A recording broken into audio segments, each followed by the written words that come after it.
CTET सितंबर 2026 में exam देने की क्या आप भी प्रिपरेशन कर रहे हैं? तो आज की ये वीडियो आपके लिए बहुत ही ज़्यादा यूज़फुल होने वाली है, तो इस वीडियो को एंड तक ज़रूर देखिएगा। Hello student, welcome back to our channel RP Shiksha group of education. मैं हूं बरखा और आज की इस वीडियो में हम सीटेट से जुड़े कुछ इंपॉर्टेंट पॉइंट्स के बारे में इजी वे में समझने की कोशिश करेंगे, क्योंकि प्रिपरेशन के टाइम पर बहुत से स्टूडेंट कुछ ऐसी कॉमन मिस्टेक कर देते हैं जिनसे उनके स्कोर डायरेक्टली इफेक्ट होते हैं। तो चलिए अब हम पॉइंट टू पॉइंट बात करते हैं, जिसमें सबसे पहला पॉइंट ये है कि सिर्फ आपको अपना सीटेट के लिए सिलेबस कंप्लीट करना है, इस पे फोकस नहीं रखना है। जो आपने अपना सिलेबस में जितने भी आपने टॉपिक्स पढ़े हैं, कवर किए हैं, उसकी आप डेली रिवीजन करिए, उसकी प्रैक्टिस करिए।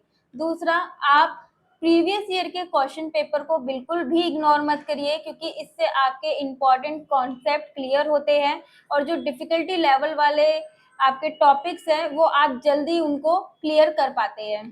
तीसरा, हर टॉपिक को आप इक्वली टाइम दो। जो आपके वीक टॉपिक्स हैं उनको आप ज़्यादा टाइम दो, और जो आपने पहले से ही अच्छे से प्रिपरेशन कर रखा है उसका आप डेली रिवीजन करते रहिए, जिससे आपको अपने सारे टॉपिक्स याद रहे। फोर्थ पॉइंट आप सभी के लिए ये है कि आप मॉक टेस्ट को लास्ट में स्टार्ट मत करो।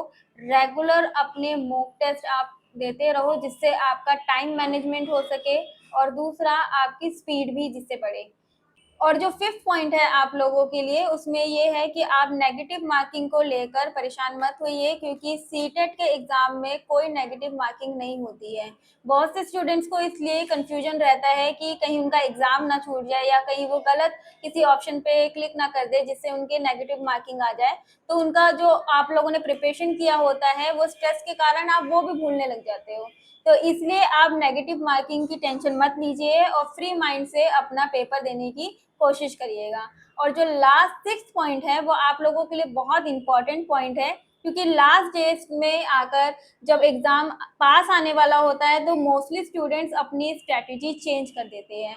वो नए रिसोर्सेज और रैंडम मटेरियल, स्टडी मटेरियल के पीछे अपना टाइम लगाने लग जाते हैं, जिनसे उनका टाइम ज़्यादा वेस्ट होने लगता है। तो इसलिए जो आपने स्टार्टिंग से अपना टाइम रखा हुआ है, जो आपने जितनी भी प्रिपरेशन की हुई है, उसके अकॉर्डिंग ही आप अपना स्टडी आगे कंटिन्यू रखें, जिससे आपका स्कोर अच्छा आ सके। और सबसे इम्पॉर्टेंट चीज़ कि अगर आप भी सितंबर 2026 में सीटेट का एग्ज़ाम स्कोर अच्छे से टारगेट करना चाहते हैं, तो आप इन मिस्टेक्स को अवॉइड कीजिए।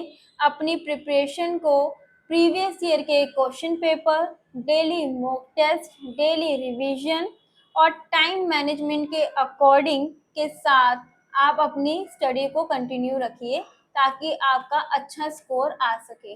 आई होप आपके लिए ये वीडियो यूज़फुल रही हो।